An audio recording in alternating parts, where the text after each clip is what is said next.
Licenia Espinel y Washington Yepes comparten un diálogo con el invitado.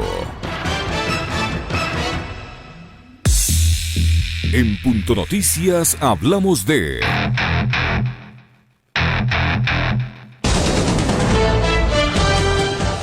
La aprobación del proyecto de ley de apoyo humanitario calificado como urgente de materia económica aglutinó los votos de Alianza País Aliados, creando oportunidades Creo, un sector de las bancadas de Integración Nacional BIN y la de Acción Democrática Independiente BADI. Dividió a los 4 integrantes del sector Sociedad Unida más Acción Suma, así como el voto de los independientes. En el voto en contra, volvieron a coincidir el Partido Social Cristiano y la Revolución Ciudadana. A ellos se suma el Movimiento Pachacutic y otro sector del BIN BADI y un voto de Suma. Aunque tras la votación el sector de Pachacutic expulsó a Eri Peñafiel, quien consignó su voto a favor, el expulsado justificó que votó afirmativo porque si no actuaba de manera diligente y oportuna, el proyecto hubiera entrado en vigencia por el Ministerio de la Ley. Además, 3 días después de la aprobación de la ley humanitaria, se empieza a sentir las reacciones frente a la norma. En medio de la emergencia por COVID-19, algunos sindicatos de trabajadores han salido a protestar y han anunciado que interpondrán demandas de inconstitucionalidad una vez que la ley se publique en el registro oficial. Sobre este tema hablaremos con el asambleísta Pavel Muñoz. Bienvenido.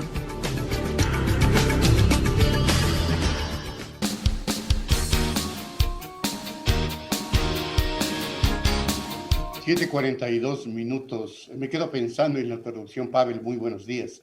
Peregrino argumento del asambleísta Peñafiel. Vota en contra. Y así no entraba la ley por el Ministerio de la Ley. O sea, nos quieren engañar y nos quieren coger la cara de ingenios. Me disculpa, yo sé que soy periodista, no tengo mucho chance de opinar, pero es que ya no me aguanto. Por eso es que yo siempre digo, si no lo digo, reviento, ¿no? Pavel, esta ley no puede ser calificada de apoyo humanitario, es una ley humanitaria. Y en esa perspectiva es lo que se nos viene.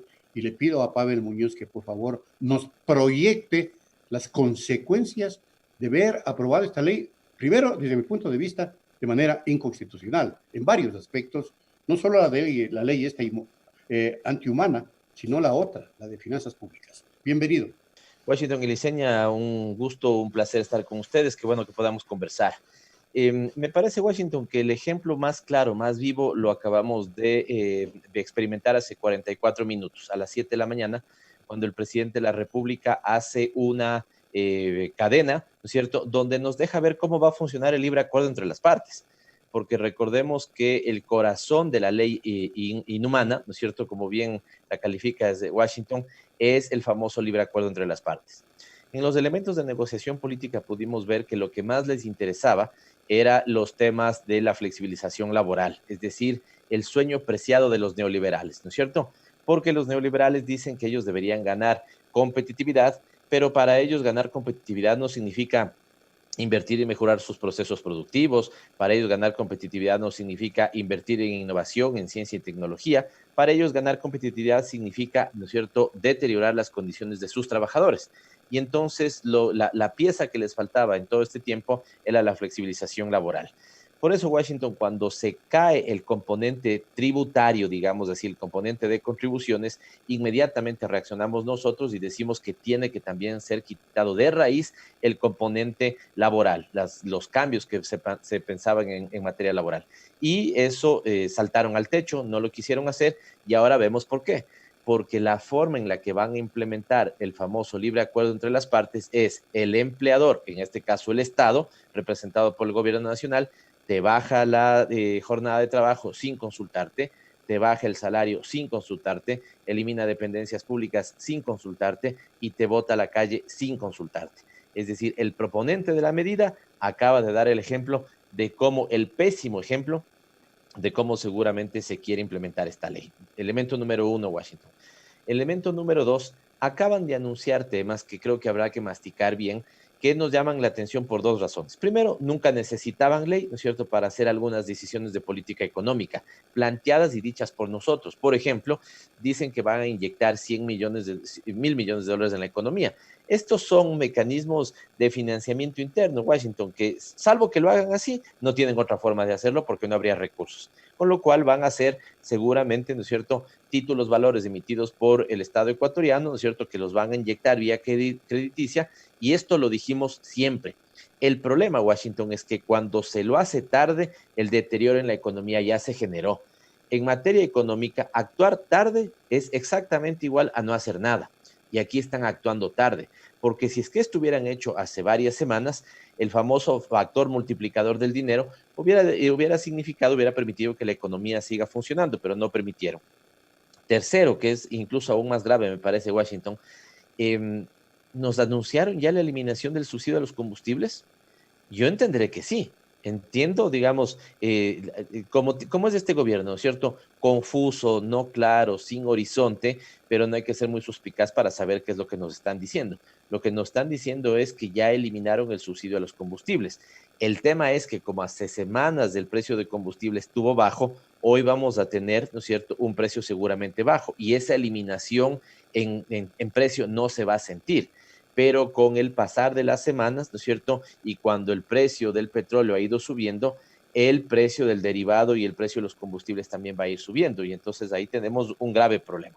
Y finalmente, para señalar la otra ley, porque esta además, yo coincido contigo, Washington, muchos elementos de inconstitucionalidad, pero esta segunda ley, que era en cambio el sueño represado del FMI, la ley que se llamó de ordenamiento de las finanzas públicas, es hipócrita, inconstitucional y fue aprobada de manera viciada. ¿Por qué es hipócrita? Porque dice querer ordenar las finanzas públicas, Washington y Licenia. Pero, lindo, pues, dicen, ordenemos las finanzas públicas, aprobemos una ley, pero lo que aprobemos empieza a ejecutarse en el 2022. Entonces, es un gobierno de la hipocresía. Y es como que, digamos, ahorita decimos, arreglemos la parrilla de la radio Pichincha Universal. ¿De acuerdo? ¿Todos estamos de acuerdo? Sí, pero su implementación rige desde el 2022. No tiene sentido. Y si así tuviera sentido, no es pues una ley urgente. Si es que es urgente, entiendo que será para que se implemente ahora. Inconstitucionalidades en esa ley porque le pone a las platas por sobre la planificación y la Constitución dice todo lo contrario.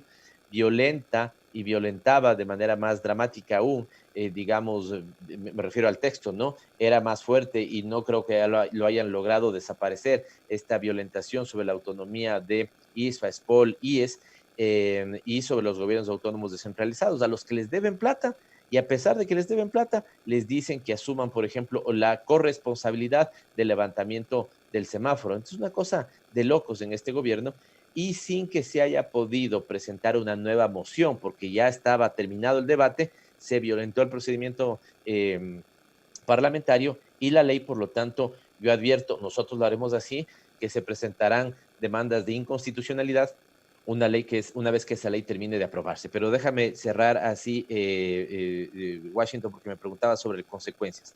La primera, ley claramente insuficiente y que no es humanitaria. Lo que va a provocar son grandes despidos en el país, ¿no es cierto? Y cero alivio en materia económica. Y la segunda ley, ¿no es cierto?, simplemente va a hacer terminar de que hagan los deberes del Fondo Monetario Internacional para canalizar algún crédito, que eso, digamos, no estaría mal que se lo haga, pero cuando el mundo está funcionando de manera contraria. Cuando el mundo no está pagando deuda, estos señores están pagando deuda. Cuando el mundo no está cumpliendo las exigencias del Fondo Monetario Internacional, sino que está cambiando y dando un giro hacia sistemas más, si tú quieres, heterodoxos, este gobierno está haciendo lo contrario y es parte del desastre en el que vivimos sumidos estos últimos 3 años. Pavel, buenos días. Le saluda Licenia. ¿Cómo entender esta ley humanitaria en el sentido de que si bien se aplica esta reforma laboral, qué va a pasar con el IES, por ejemplo? Si a uno le reducen la jornada, el aporte a la seguridad social también se va a reducir y en base a ese aporte se calculan, por ejemplo, los fondos de reserva, las jubilaciones. Esto puede colapsar en un determinado momento al Instituto Ecuatoriano de Seguridad Social con la ley humanitaria y también con esta intromisión a la autonomía en la ley de ordenamiento de las finanzas públicas. ¿Se está buscando la privatización del IES con estas dos normativas? Es una muy buena pregunta, Licenia, digamos, porque esto supone buscar entender la seguridad social en su real dimensión. La seguridad social es fundamental sobre cómo la fortalecemos digamos, a futuro. Y en este sentido a la seguridad social le hace bien tener más gente empleada, le hace bien que la gente gane bien para que aporte lo suficiente, porque esa es la forma de consolidar el sistema. Si usted bota gente a la calle, si usted le baja la jornada de trabajo, si usted, como fue aprobado en la normativa de la ley inhumana o antihumanitaria, ¿no es cierto?, permite que la jornada de trabajo sea disminuida hasta la mitad y por lo tanto el salario sea disminuido hasta la mitad, hoy usted tiene una gran cantidad de personas que seguramente están aportando sobre sus 400, 500, 600, 700 dólares que ganan. Pero si se cumple, si se asumen digamos, la normativa más restrictiva de esa ley, usted va a tener gente que le va a bajar la jornada a la mitad y por lo tanto el salario a la mitad. Entonces ya no aportarán sobre 400, sino sobre 200, ya no aportarán sobre 500, sino sobre 250, ya no aportarán sobre 300, sobre 600, sino sobre 300. ¿De qué forma se está debilitando la seguridad social? Es una forma importante. Tendría yo sí cuidado, Licenia, de no hacer un adelanto de en qué tiempo se va a presentar esa posición catastrófica, porque es lo mismo que han dicho, digamos, los críticos en posiciones anteriores, ¿no es cierto? Hay que ver los estudios actuariales, tenemos gente que conoce bien el tema, ustedes los han entrevistado, estoy pensando en Víctor Hugo Villacrés, por ejemplo, que podrá dar una idea prospectiva de cómo esto afectará, pero sin duda va a afectar porque a la seguridad social le conviene tener más aportantes, no menos aportantes. Y lo que está pasando en el Ecuador en este momento, yo acabo de ser entrevistado también a las 6:30 de la mañana por una radio argentina. Y fíjese en la diferencia, ¿no? Mientras en Argentina tratan de que no exista el dilema entre reactivar la economía y cuidar el trabajo, aquí sí activan el dilema de cuidar la economía o cuidar las vidas. Y lo peor de todo no es que hayan activado el dilema, lo peor de todo es que toman, ¿no es cierto?, partido por cuidar la economía y no cuidar las vidas. Entonces, estamos sometidos, me parece, Licenia, con su pregunta, a más flexibilización laboral, a más, digamos, endeudamiento externo, a menos inversión pública, es decir, a privatizaciones, que también se lo acaba de anunciar esta mañana, ¿no es cierto? Ya, y básicamente, digamos... Y los despidos, estos despidos que anuncia el gobierno, de los contratos provisionales, los contratos hasta con nombramiento, son alrededor de 20.000 personas que van a dejar de aportar también al IES. Porque si salen del sector público ya no van a tener trabajo, no van a aportar, también eso va a afectar al IES. Ustedes como periodistas acuciosos que son seguramente e informados, seguramente les llegó ayer también lo que podía ser la intervención del presidente de la República. Y entre lo que se pudo conocer la noche y lo que apareció en la mañana, me parece que hay un giro, que es este típico giro para ocultar, ¿no? De prestidigitador. Sí, ayer me parece que varios conocimos en números de la cantidad de gente que buscaban dejar fuera. Hoy tradujeron eso, hoy, digamos, confundieron el mensaje hablando de cifras y hablaron de que venía una disminución de cerca de 1.000 millones en masa salarial. Universal. La pregunta es, ¿cuánta gente va a ser votada a la calle por la disminución de esos 1.000 millones de dólares? Eso es lo que habría que pedirlos y efectivamente se veía que las cifras podían estar bordeando los 20.000 funcionarios, que a veces uno dice 20.000, pero estas son 20.000 familias sin sustento en medio de una pandemia y una crisis tan fuerte como la actual. Por lo tanto, vuelvo sobre lo de Washington, es inhumano que eso esté pasando. Ahora, este discurso y esta estrategia que maneja el régimen evidentemente tiene una connotación política atrás, porque no se explica que un gobierno que ha perdido niveles de legitimidad tan elevados continúe sobre la marcha con la implementación de este tipo de medidas y de este tipo de falacias que a diario se anuncia. Hago esta reflexión, Pavel, porque quiero preguntarle lo que le decía ayer yo a David Chávez. Estamos en un país de locos, donde que el régimen hace todo lo contrario de lo que hace el mundo en general, incluido el país más neoliberal del planeta, está haciendo lo contrario de lo que hace el Ecuador. Entonces, ¿de qué estamos hablando, Pavel? De unas élites empresariales absolutamente prebendarias, indolentes, que no entienden que hay que dar ya un salto también desde ellos cualitativo para arrimar el hombro y poder sacar adelante al país de la crisis. Porque ya los demás ya no tenemos de dónde, pues, si nos han exprimido y nos exprimirán más que suficiente. Sí, Washington, estamos hablando de eso, pero creo que estamos hablando incluso de cosas peores, que también me parece una pregunta muy interesante, muy buena, porque nos hace pensar algunas cosas y quisiera ser lo más corto para poder poner algunas ideas en el tapete. A ver, es cierto, somos el país que está haciendo, digamos, de los pocos países, me parece que hay dos, nosotros del segundo, nosotros del tercero, no hay más de tres que estén haciendo, ¿no es cierto?, las cosas que hace Ecuador, que busca sacar la liquidez del bolsillo de los ecuatorianos, ¿no es cierto?, para alimentar el pago de deuda externa. Es decir, todos están haciendo lo contrario. Qué lógica. Todos están buscando mecanismos de inyectar liquidez en la economía, ¿no es cierto?, para que ésta se dinamice. Washington, Liceña, todos están pensando, y las economías más grandes del mundo están pensando en implementar dinero electrónico. Y este es el único caso que lo teníamos y lo perdimos, ¿sí? Pero las economías están buscando, digamos, implementar en este momento dinero electrónico. Las economías están buscando activar mecanismos de financiamiento interno, endógenos, desde el Estado hacia el Estado. Este también es un caso inédito donde lo perdimos. Elemento número uno. Elemento número dos, estamos hablando de élites rentistas, sí, totalmente, ¿sí? Pero me parece, Washington, que puedo advertir una fisura en la estructura de poder que sostenía Moreno, ¿cierto? ¿Ya? Y esta es una fisura donde el capital productivo está un poquito más distanciado, pero el gobierno, en cambio, se amarra, ¿no es cierto?, como a un salvavidas con el capital financiero, ¿no es cierto? Esto es claro y notorio. Incluso con absoluta sensatez dentro de ese esquema rentista que sabemos que caracteriza a nuestras élites económicas, incluso con algo de sensatez, estos sectores empiezan a decir, bueno, ¿por qué la banca no me presta plata y no me presta plata barata? ¿Por qué somos el país que tiene de las tasas más altas de interés, ¿no es cierto?, a pesar de ser un país dolarizado, ¿sí? El gobierno toma partido por la banca, eliminó, por ejemplo, ni siquiera consideró un artículo que yo había puesto enfático para la disminución de tasas de interés, ¿no es cierto? Y entonces esto me parece que molesta al capital productivo. Y el capital productivo, el capital exportador, me parece que de alguna u otra manera, ¿no es cierto?, genera ahí una especie de distanciamiento. Yo creo que habrá que saber leerlo. El pacto de poder entre ciertos medios de comunicación, capital bancario, ¿no es cierto?, y, digamos, un contexto internacional favorable para Moreno, es reducido, pero sigue siendo fuerte, me parece, ¿no? Es reducido, pero sigue siendo fuerte.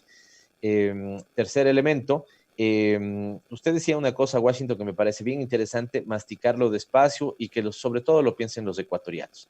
Este país raro, este país inédito, ¿qué es lo que hizo en el manejo político para poder aprobar leyes que tenían dificultades en ser aprobadas? ¿Cierto?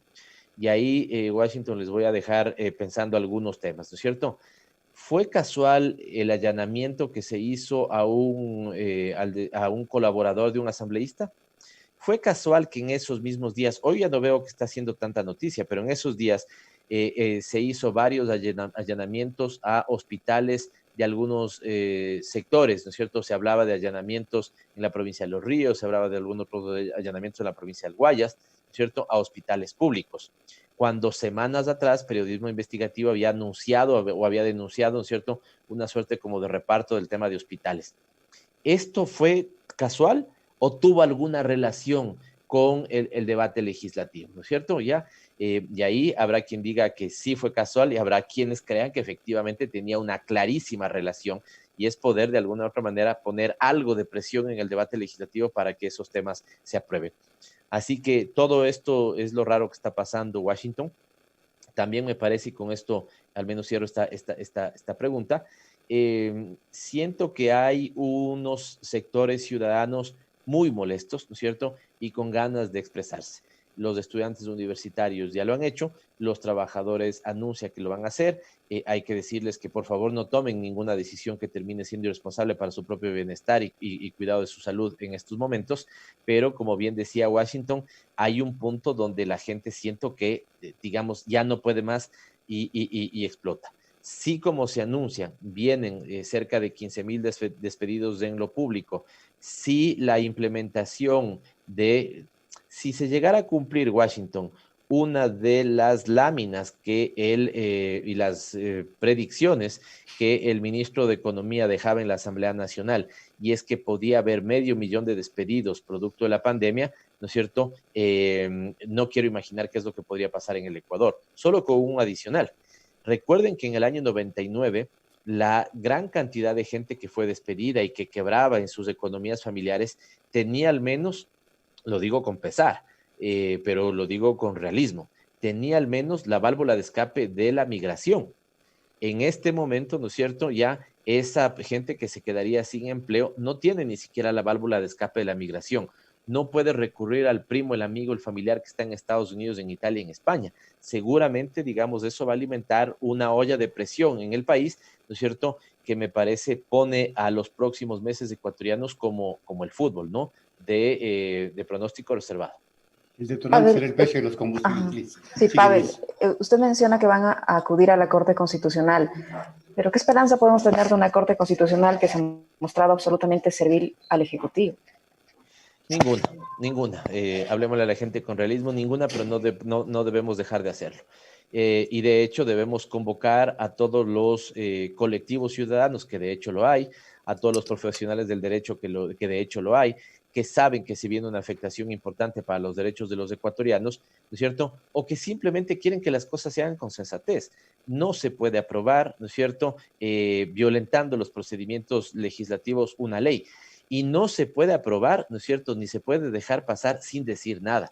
Entonces, usted tiene razón, Licenia, pero nosotros también debemos razón. ¿Podemos confiar en esa Corte Constitucional? No podemos confiar, pero debemos quedarnos callados, no debemos quedarnos callados.